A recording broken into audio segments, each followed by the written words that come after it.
ଆମର ଏହି ବିଶେଷ ଆଲୋଚନାକୁ ସ୍ୱାଗତ। ପ୍ରକାଶିତ ବାକ୍ୟ ପୁସ୍ତକ ବିଷୟରେ ଆମେ ସମସ୍ତେ କିଛି ନା କିଛି ଶୁଣିଛେ। ହଁ, ଅନ୍ତିମ ବିଚାର, ମହାମାରୀ। ଏକ୍ଜାକ୍ଟଲି। କିନ୍ତୁ ଆଜି ଆମେ ଯେଉଁ ଉତ୍ସଗୁଡ଼ିକୁ ଦେଖିବା ସେଗୁଡ଼ିକୁ ଏକ ମୌଳିକ ପ୍ରଶ୍ନ ପଚାରୁଛି।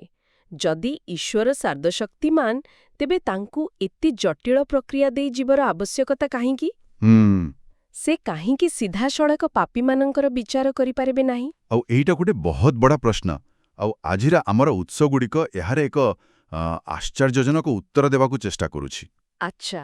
ସେମାନଙ୍କର ଯୁକ୍ତି ହେଉଛି, ଏହା କେବଳ ଦଣ୍ଡ ଦେବା ବିଷୟ ନୁହେଁ, ଏହା ଏକ ବ୍ରହ୍ମାଣ୍ଡୀୟ ପ୍ରମାଣ ବିଷୟରେ। ବ୍ରହ୍ମାଣ୍ଡୀୟ ପ୍ରମାଣ? ହଁ, ଚୂଡ଼ାନ୍ତ ବିଚାର ହେବା ପୂର୍ବରୁ ସମଗ୍ର ସୃଷ୍ଟି, ମଣିଷଠାରୁ ଆରମ୍ଭ କରି ଦୂତମାନଙ୍କ ପର୍ଯ୍ୟନ୍ତ ସମସ୍ତଙ୍କ ସାମ୍ନାରେ ଏହା ପ୍ରମାଣିତ ହେବା ଦରକାର ଯେ ଈଶ୍ୱରଙ୍କ ନିୟମ ଏବଂ ତାଙ୍କ ନ୍ୟାୟ ସମ୍ପୂର୍ଣ୍ଣ ଠିକ୍। ତେବେ ଏହା ଏକ ପ୍ରକାରର କୋର୍ଟରୁମ୍ ଡ୍ରାମା ଭଳି, ଯାହା ପୁରା ବ୍ରହ୍ମାଣ୍ଡ ଦେଖୁଛି। ଠିକ୍ ସେମିତି କିଛି। ଏହାକୁ ବୁଝିବା ପାଇଁ ଉତ୍ସଗୁଡ଼ିକ ଆମକୁ ହଜାର ହଜାର ବର୍ଷ ପଛକୁ ନେଇଯାଉଛି, ପୁରାତନ ନିୟମର ମହାପ୍ରାୟଶ୍ଚିତ୍ତ ଦିବସକୁ। ଆମେ ଏହାର ଭବିଷ୍ୟତର ଅର୍ଥ ବୁଝିବା ପୂର୍ବରୁ ପ୍ରାଚୀନ ଇସ୍ରାଏଲରେ ଏହି ଦିନଟି ପ୍ରକୃତରେ କ'ଣ ଥିଲା? ହଁ, ଏହାକୁ ବୁଝିବା ବହୁତ ଜରୁରୀ। ସେଦିନ କ'ଣ ସବୁ କରାଯାଉଥିଲା?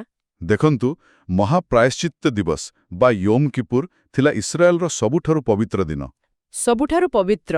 ହଁ, ଏହି ଗୋଟିଏ ଦିନରେ ମହାଯାଜକ ପବିତ୍ର ତମ୍ବୁର ସବୁଠାରୁ ଭିତର ଅଂଶ ମହାପବିତ୍ର ସ୍ଥାନକୁ ଯାଇପାରୁଥିଲେ। ଆଚ୍ଛା। ସେଦିନ ଦୁଇଟି ମୁଖ୍ୟ କାମ ହେଉଥିଲା। ପ୍ରଥମ, ସେ ଲୋକମାନଙ୍କ ପାପ ପାଇଁ ବଳି ଦେଇ ସେହି ରକ୍ତକୁ ନେଇ ପବିତ୍ର ସ୍ଥାନକୁ ଶୁଦ୍ଧ କରୁଥିଲେ। ଆଉ ଦ୍ୱିତୀୟ କାମଟି ଥିଲା ଆହୁରି ନାଟକୀୟ। ଦୁଇଟି ଛେଳି ଅଣାଯାଉଥିଲା। ଗୋଟିଏକୁ ଈଶ୍ୱରଙ୍କ ପାଇଁ ବଳି ଦିଆଯାଉଥିଲା। ଆଉ ଅନ୍ୟଟି? ଅନ୍ୟ ଛେଳିଟି ଉପରେ ମହାଯାଜକ ନିଜ ହାତ ରଖି ଇସ୍ରାଏଲର ସମସ୍ତ ପାପକୁ ସ୍ୱୀକାର କରୁଥିଲେ। ମାନେ ଯେମିତି ସବୁ ପାପ ସେହି ଛେଳି ଉପରକୁ ଚଲିଗଲା। ଏକଦମ। ତାପରେ ସେହି ଛେଳିଟିକୁ ମରୁଭୂମିକୁ ଛାଡ଼ି ଦିଆଯାଉଥିଲା। ତାକୁ ବଳିର ଛାଗ ବା ଅଜାଜେଲ କୁହାଯାଉଥିଲା। ଏହା ଏକ ପ୍ରତୀକ ଥିଲା ଯେ ପାପକୁ ସମ୍ପୂର୍ଣ୍ଣ ଭାବରେ ଦୂର କରିଦିଆଗଲା। ହଁ, ଠିକ୍ ସେୟା। ଆଚ୍ଛା, ତେବେ ଗୋଟିଏ ପଟେ ଶୁଦ୍ଧୀକରଣ, ଅନ୍ୟପଟେ ପାପକୁ ସମ୍ପୂର୍ଣ୍ଣ ଦୂର କରିବା। ଉତ୍ସଗୁଡ଼ିକ ଏହି ଛବିକୁ ନେଇ ଭବିଷ୍ୟତର ଘଟଣା ସହ ଯୋଡ଼ୁଛି। ସେମାନେ ଏକ ମୌଳିକ ସିଦ୍ଧାନ୍ତରୁ ଆରମ୍ଭ କରନ୍ତି। ମୃତ୍ୟୁର କଣ୍ଟା ହେଉଛି ପାପ। ଏହାର ଅର୍ଥ କ'ଣ? ଏହାର ଯୁକ୍ତିଟି ବହୁତ ସିଧା। ପାପ ହେଉଛି ଈଶ୍ୱରଙ୍କ ନିୟମ ଭାଙ୍ଗିବା। ଆଉ ପାପର ପରିଣାମ ହେଉଛି ମୃତ୍ୟୁ। ହଁ, ତେଣୁ ଯଦି କେହି ସମ୍ପୂର୍ଣ୍ଣ ପାପହୀନ, ତେବେ ମୃତ୍ୟୁର ତାଙ୍କ ଉପରେ କୌଣସି ଅଧିକାର ନାହିଁ। ଏକଦମ। ମୃତ୍ୟୁ ତାଙ୍କୁ ବାନ୍ଧି ରଖିପାରିବ ନାହିଁ।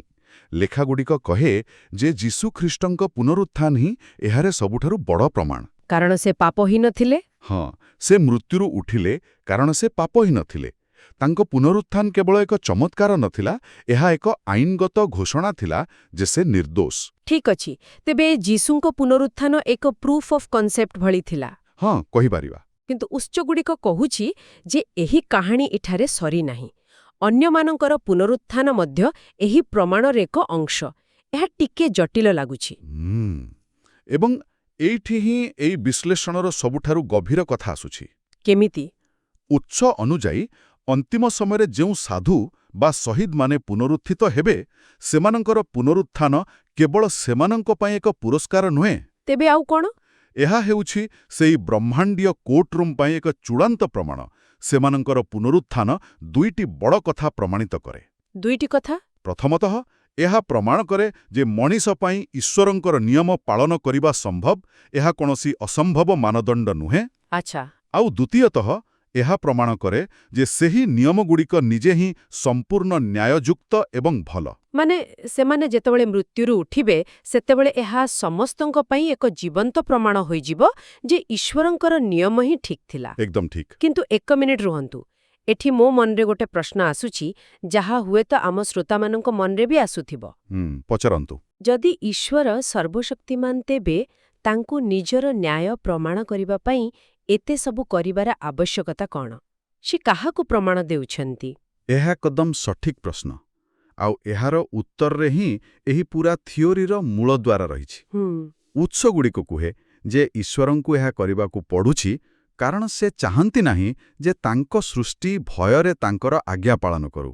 ସେ ପ୍ରେମ ଏବଂ ବିଶ୍ୱାସ ଚାହାନ୍ତି। ଠିକ୍ ଅଛି। କଳ୍ପନା କରନ୍ତୁ ଯଦି ଈଶ୍ୱର କୌଣସି ପ୍ରମାଣ ନ ଦେଇ କେବଳ ପାପୀମାନଙ୍କୁ ବିନାଶ କରିଦିଅନ୍ତି, ତେବେ କ'ଣ ହେବ? ତେବେ ଯେଉଁ ଦୂତମାନେ କିମ୍ବା ଅନ୍ୟ ଗ୍ରହର ଜୀବମାନେ ଏହା ଦେଖୁଥିବେ, ସେମାନଙ୍କ ମନରେ ସନ୍ଦେହ ଆସିପାରେ।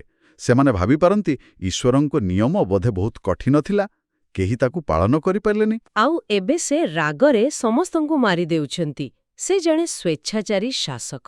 ଠିକ୍ ସେଇଆ। ଆଚ୍ଛା, ତେବେ ଏହା ଭବିଷ୍ୟତରେ ଏକ ନୂଆ ବିଦ୍ରୋହକୁ ରୋକିବା ପାଇଁ କରାଯାଉଛି। ଉତ୍ସରେ ଏକ ବହୁତ ଶକ୍ତିଶାଳୀ ବାକ୍ୟ ଅଛି, ଏହା ଏକ ଦ୍ୱିତୀୟ ଶୈତାନର ସୃଷ୍ଟିକୁ ରୋକିବା ପାଇଁ କରାଯାଉଛି। ଠିକ୍ ସେଇଆ। ଶୈତାନର ପ୍ରଥମ ଅଭିଯୋଗ ହିଁ ଏହା ଥିଲା ଯେ ଈଶ୍ୱରଙ୍କର ନିୟମ ଅନ୍ୟାୟପୂର୍ଣ୍ଣ। ତେଣୁ ଶହୀଦ ସାକ୍ଷୀମାନଙ୍କର ଏହି ପ୍ରଥମ ପୁନରୁତ୍ଥାନ ଏକ ଆଇନଗତ ଉଦାହରଣ ଭାବରେ କାମ କରେ। ଏହା ସମଗ୍ର ବ୍ରହ୍ମାଣ୍ଡ ଆଗରେ ଶୈତାନର ଅଭିଯୋଗକୁ ସବୁଦିନ ପାଇଁ ମିଛ ବୋଲି ପ୍ରମାଣିତ କରିଦିଏ। ଆଉ ଏହି ପ୍ରମାଣ ସ୍ଥାପିତ ହେବା ପରେ ଯାଇ ଈଶ୍ୱର ନ୍ୟାୟପୂର୍ଣ୍ଣ ଭାବରେ ଦଣ୍ଡବିଧାନ ଆରମ୍ଭ କରିପାରିବେ। ହଁ, ଏବଂ କେହି ବି ତାଙ୍କ ଉଦ୍ଦେଶ୍ୟ ଉପରେ ପ୍ରଶ୍ନ ଉଠାଇପାରିବେ ନାହିଁ। ଏହି ବ୍ରହ୍ମାଣ୍ଡୀୟ ପ୍ରମାଣର ଧାରଣାଟି ବହୁତ ଶକ୍ତିଶାଳୀ। କିନ୍ତୁ ଏହା ପ୍ରକୃତରେ ଘଟିବ କେବେ? ଉତ୍ସଟି ଏହାକୁ ପ୍ରକାଶିତ ବାକ୍ୟର ଏକ ନିର୍ଦ୍ଦିଷ୍ଟ ସମୟରେଖା ସହିତ ଯୋଡ଼ିଛି, ଯାହା ସପ୍ତମ ମୁଦ୍ରାରୁ ଆରମ୍ଭ ହୁଏ। ସେଠାରେ କ'ଣ ହୁଏ? ହଁ, ପ୍ରକାଶିତ ବାକ୍ୟର ଗଠନ ଟିକେ ଅଲଗା। ଏହାକୁ ଗୋଟେ ବଡ଼ ବାକ୍ସ ଭାବନ୍ତୁ। ଯେତେବେଳେ ସପ୍ତମ ମୁଦ୍ରା ଖୋଲାଯାଏ, ତା ଭିତରୁ ଆଉ 7ଟି ଛୋଟ ବାକ୍ସ ବାହାରେ, ଯାହା ହେଉଛି 7ଟି ତୁରୀ। ହଁ, ଏହା ଗୋଟିଏ ପରେ ଗୋଟିଏ ଘଟଣାର ଏକ ଶୃଙ୍ଖଳ। ଉତ୍ସ ଅନୁଯାୟୀ ସପ୍ତମ ମୁଦ୍ରା ଖୋଲିବାଠାରୁ ଆରମ୍ଭ କରି 7ଟି ତୁରୀ ବାଜିବା ପର୍ଯ୍ୟନ୍ତ ଏହି ପୂରା ସମୟ ହିଁ ହେଉଛି ପ୍ରକୃତ ମହାପ୍ରାୟଶ୍ଚିତ ଦିବସ। ଆଉ ଏହାର ଆରମ୍ଭରେ ଏକ ପ୍ରସ୍ତୁତି ପର୍ବ ଅଛି ବୋଲି କୁହାଯାଇଛି, ଯେଉଁଠି ଜଣେ ଦୂତ ଧୂପ ଅର୍ପଣ କରୁଛନ୍ତି। ଏହାର କିଛି ବିଶେଷ ମହତ୍ତ୍ୱ ଅଛି କି? ନିଶ୍ଚୟ ଅଛି। ଯେପରି ପ୍ରାଚୀନ କାଳରେ ମହାଯାଜକ ମହାପବିତ୍ର ସ୍ଥାନକୁ ଯିବା ପୂର୍ବରୁ ଧୂପର ଧୂଆଁରେ ସିଂହାସନକୁ ଆଚ୍ଛାଦିତ କରୁଥିଲେ। ଠିକ୍ ସେହିପରି। ହଁ, ଏହି ଧୂପ ହେଉଛି ସାଧୁମାନଙ୍କର ପ୍ରାର୍ଥନା। ଈଶ୍ୱରଙ୍କର ନ୍ୟାୟର ତୀବ୍ର ପ୍ରକ୍ରିୟା ଆରମ୍ଭ ହେବା ପୂର୍ବରୁ ତାଙ୍କ ସିଂହାସନ କରୁଣା ଏବଂ ପ୍ରାର୍ଥନାରେ ଆବୃତ ହୋଇଯାଏ। ଏହା ଦର୍ଶାଏ ଯେ ଈଶ୍ୱରଙ୍କର ବିଚାର କେବେ ବି କରୁଣାହୀନ ନୁହେଁ। ଏକଦମ। ଏବଂ ଏହି ସବୁର ଶିଖର ମୁହୂର୍ତ୍ତ ହେଉଛି ସପ୍ତମ ତୁରୀ, ଯାହାକୁ ଶେଷ ତୁରୀ ବୋଲି ମଧ୍ୟ କୁହାଯାଏ। ହଁ, ଷଷ୍ଠ ତୁରୀ ପରେ ଏମିତି କ'ଣ ହେଉଥିଲା ଯେ ସପ୍ତମ ତୁରୀ ଏତେ ଗୁରୁତ୍ୱପୂର୍ଣ୍ଣ ହୋଇଗଲା? କାରଣ ସପ୍ତମ ତୁରୀ ବାଜିବା ମାତ୍ରେ ହିଁ ସେହି ପ୍ରମାଣ ପ୍ରକ୍ରିୟା ସମ୍ପୂର୍ଣ୍ଣ ହୁଏ। ସେତେବେଳେ ହିଁ ପ୍ରଥମ ପୁନରୁତ୍ଥାନ ଘଟେ। ଆଚ୍ଛା। ଉତ୍ସ ଅନୁଯାୟୀ ଏହା ସେତେବେଳେ ହୁଏ ଯେତେବେଳେ ଈଶ୍ୱରଙ୍କ ସାକ୍ଷୀମାନଙ୍କର ଏକ ନିର୍ଦ୍ଦିଷ୍ଟ ସଂଖ୍ୟା ପୂରଣ ହୋଇଯାଏ। ସେମାନେ ମୃତ୍ୟୁରୁ ଉଠନ୍ତି ବା ରୂପାନ୍ତରିତ ହୁଅନ୍ତି। ପାଇଁ ସଂକେତ ଦିଏ, ପ୍ରମାଣ ଏବେ ସମ୍ପୂର୍ଣ୍ଣ ହେଲା। ଈଶ୍ୱରଙ୍କ ନିୟମ ଠିକ୍ ବୋଲି ପ୍ରମାଣିତ ହୋଇସାରିଲା। ହଁ, ଏହା ପରେ ଯାଇ ସୃଷ୍ଟିର ଶୁଦ୍ଧିକରଣ ଏବଂ ବିଚାରର ପରବର୍ତ୍ତୀ ପର୍ଯ୍ୟାୟ ଆରମ୍ଭ ହୋଇପାରିବ। ଠିକ୍ ଅଛି। ତେବେ ପ୍ରମାଣ ଏବେ ସମସ୍ତଙ୍କ ସାମ୍ନାରେ। ଏହାପରେ ପ୍ରକୃତ ପ୍ରାୟଶ୍ଚିତ୍ତ ବା ଶୁଦ୍ଧିକରଣ କାର୍ଯ୍ୟ ଆରମ୍ଭ ହୁଏ। ଉତ୍ସଗୁଡ଼ିକୁ ଏଠାରେ ପ୍ରାଚୀନ ରୀତିନୀତି ଏବଂ ଭବିଷ୍ୟତର ଘଟଣା ଭିତରେ ଗୋଟିଏ ପରେ ଗୋଟିଏ ସମାନ୍ତରଳତା ଦେଖାଉଛି, ଯାହା ଆଶ୍ଚର୍ଯ୍ୟଜନକ। ହଁ, ଏହା ଏକ ପ୍ରକାରର ରୋଡ୍ ମ୍ୟାପ୍ ଭଳି। ଚାଲନ୍ତୁ ସେଗୁଡ଼ିକୁ ବୁଝିବା। ନିଶ୍ଚିତ, ଯେଉଁଠି ପୁରୁଣା ଛାୟା ନୂଆ ବାସ୍ତବତାକୁ ବୁଝାଉଛି। ପ୍ରଥମ ପର୍ଯ୍ୟାୟ ହେଉଛି ପବିତ୍ର ସ୍ଥାନର ଶୁଦ୍ଧିକରଣ। ପୁରାତନ ନିୟମରେ ମହାଯାଜକ ରକ୍ତ ନେଇ ମହାପବିତ୍ର ସ୍ଥାନରେ ପଶୁଥିଲେ। ବାସ୍ତବତାରେ ଏହା ସେହି ସମୟକୁ ବୁଝାଏ ଯେତେବେଳେ ଯୀଶୁ ଆମର ମହାଯାଜକ ସ୍ୱର୍ଗୀୟ ପବିତ୍ର ସ୍ଥାନକୁ ଶୁଦ୍ଧ କରୁଥାନ୍ତି। ଆଉ ଠିକ୍ ସେହି ସମୟରେ ପୃଥିବୀରେ ପ୍ରକାଶିତ ବାକ୍ୟରେ ବର୍ଣ୍ଣିତ 7ଟି ମହାମାରୀ ବା ବିପତ୍ତି ଢଳାଯାଉଥାଏ। ଏକଦମ। ଆଉ ସେହି ସମୟରେ ପୁନରୁତ୍ଥିତ ସାଧୁମାନେ କେଉଁଠି ଥାଆନ୍ତି? ଉତ୍ସ ଅନୁଯାୟୀ ସେମାନେ ଯୀଶୁଙ୍କ ସହିତ ବାୟୁମଣ୍ଡଳରେ ସୁରକ୍ଷିତ ଥାଆନ୍ତି। ସେମାନେ ପୃଥିବୀର ବିପତ୍ତିରୁ ଦୂରରେ ଥାଆନ୍ତି। କାରଣ ସେମାନଙ୍କ କାମ ପ୍ରମାଣ ଦେବା ସରିଯାଇଛି। ହଁ, ସ୍ୱର୍ଗୀୟ ପବିତ୍ର ସ୍ଥାନର ଶୁଦ୍ଧିକରଣ ଏବଂ ପୃଥିବୀ ଉପରେ ବିପତ୍ତି ଢଳାଯିବା ଏକା ସାଙ୍ଗରେ ଘଟେ। ଏହା ପରେ ଥିଲା ବାହାର ବେଦୀର ଶୁଦ୍ଧିକରଣ। ତାହା କିପରି ସମ୍ବନ୍ଧିତ? ପୁରାତନ ରୀତିରେ ଭିତରର କାମ ସରିଲେ ଯାଜକ ବାହାରକୁ ଆସି ବଳିଦାନର ବେଦୀକୁ ରକ୍ତ ଦ୍ୱାରା ଶୁଦ୍ଧ କରୁଥିଲେ। ଆଚ୍ଛା। ଉତ୍ସ ଏହାକୁ ସେହି ଘଟଣା ସହ ତୁଳନା କରେ ଯେତେବେଳେ 7ଟି ବିପତ୍ତି ଶେଷ ହେବା ପରେ ଯୀଶୁ ଏବଂ ତାଙ୍କ ସ୍ୱର୍ଗୀୟ ସୈନ୍ୟବାହିନୀ, ଯେଉଁଥିରେ ପୁନରୁତ୍ଥିତ ସାଧୁମାନେ ମଧ୍ୟ ସାମିଲ ଥାନ୍ତି, ହଁ, ପୃଥିବୀକୁ ଫେରି ଆସିବେ। ସେମାନେ ପଶୁ ଏବଂ ତାର ସୈନ୍ୟମାନଙ୍କର ବିଚାର କରିବେ। ଏହାକୁ ହିଁ ଆର୍ମାଗେଡନ୍ ଯୁଦ୍ଧ କୁହାଯାଏ। ମାନେ ଏହା ପ୍ରତୀକାତ୍ମକ ଭାବରେ ପୃଥିବୀରୂପୀ ବେଦୀକୁ ଦୁଷ୍ଟତାରୁ ଶୁଦ୍ଧ କରେ। ଠିକ୍। ଏବଂ ଶେଷରେ ସବୁଠାରୁ ପ୍ରସିଦ୍ଧ ପ୍ରତୀକ ସେହି ବଳିର ଛାଗ ବା ଆଜାଜେଲ୍। ହଁ, ଏହି ସମାନ୍ତରାଳତା ସବୁଠାରୁ ସ୍ପଷ୍ଟ। ଯେଉଁ ଛେଳି ସମସ୍ତଙ୍କର ପାପ ମୁଣ୍ଡାଇ ମରୁଭୂମିକୁ ଚାଲିଯାଉଥିଲା, ତାହା ଶୈତାନ ପାଇଁ ଏକ ସିଧାସଳଖ ପ୍ରତୀକ। ବୁଝିଲି। ଆର୍ମାଗେଡନ୍ ଯୁଦ୍ଧ ପରେ ଶୈତାନକୁ 1000 ବର୍ଷ ପାଇଁ ବାନ୍ଧି ଅତଳ ଗହ୍ୱରରେ ପକାଇ ଦିଆଯାଇଯିବ। ପାପର ମୂଳ ଉତ୍ସକୁ ହିଁ ଅଲଗା କରି ଦିଆଯିବ। ଯେପରି ସେ ଆଉ କାହାକୁ ଭ୍ରାନ୍ତ କରିପାରିବ ନାହିଁ। ହଁ, ଆଜିକାଲିର ଭାଷାରେ କହିଲେ ଏହା ହେଉଛି ସିଷ୍ଟମର ଭାଇରସକୁ ସମ୍ପୂର୍ଣ୍ଣ ଭାବେ ହଟାଇବା ଭଳି। ଏହା ସହିତ ସେହି ମହାପ୍ରାୟଶ୍ଚିତ୍ତ ଦିବସର କାର୍ଯ୍ୟ ସମ୍ପୂର୍ଣ୍ଣ ହୁଏ। ତେବେ ଏସବୁର ଶେଷ ଫଳାଫଳ କ'ଣ? ଏତେ ବଡ଼ ପ୍ରକ୍ରିୟା, ଏତେ ନାଟକୀୟ ଘଟଣା, ଏହାର ଉଦ୍ଦେଶ୍ୟ କେବଳ ଭଲ ଲୋକଙ୍କୁ ପୁରସ୍କାର ଆଉ ଖରାପ ଲୋକଙ୍କୁ ଦଣ୍ଡ ଦେବା, ନା ଏହାଠୁ ବଡ଼ କିଛି? ନିଶ୍ଚିତ ଭାବେ ଏହାଠୁ ବଡ଼। ଉତ୍ସଟି କହୁଛି ଏହାର ଉଦ୍ଦେଶ୍ୟ ହେଉଛି ପ୍ରାଣୀମାନଙ୍କର ସ୍ୱାଧୀନ ଇଚ୍ଛାକୁ ସିଦ୍ଧ କରିବା। ଏହାର ପ୍ରକୃତ ଅର୍ଥ କ'ଣ? ଏହା ହିଁ ଏହି ସମଗ୍ର ଆଲୋଚନାର ସବୁଠାରୁ ଗୁରୁତ୍ୱପୂର୍ଣ୍ଣ ଅଂଶ। ସ୍ୱାଧୀନ ଇଚ୍ଛାକୁ ସିଦ୍ଧ କରିବାର ଅର୍ଥ ଏହା ନୁହେଁ ଯେ ଈଶ୍ୱର ଆମର ସ୍ୱାଧୀନତା ଛଡ଼ାଇ ନେବେ। ତେବେ ବରଂ ଠିକ୍ ତର ଉଲ୍ଟା, ବର୍ତ୍ତମାନ ଆମର ସ୍ୱାଧୀନ ଇଚ୍ଛା ଅସମ୍ପୂର୍ଣ୍ଣ, କାରଣ ଆମର ଜ୍ଞାନ ଅସମ୍ପୂର୍ଣ୍ଣ। ଆମେ ଭୁଲ କରୁ, ପାପ କରୁ, କାରଣ ଆମେ ଈଶ୍ୱରଙ୍କ ଚରିତ୍ରକୁ ସମ୍ପୂର୍ଣ୍ଣ ଭାବେ ବୁଝିନାହୁଁ।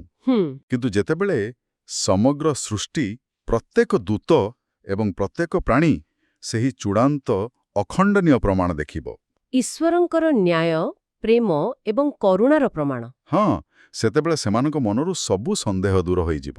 ମାନେ ସେମାନେ ଈଶ୍ୱରଙ୍କୁ ବାଧ୍ୟ ହୋଇ ନୁହେଁ, ବରଂ ସମ୍ପୂର୍ଣ୍ଣ ଜ୍ଞାନ ଏବଂ ବୁଝାମଣାର ସହ ଭଲ ପାଇବେ। ଏକ୍ଜାକ୍ଟ।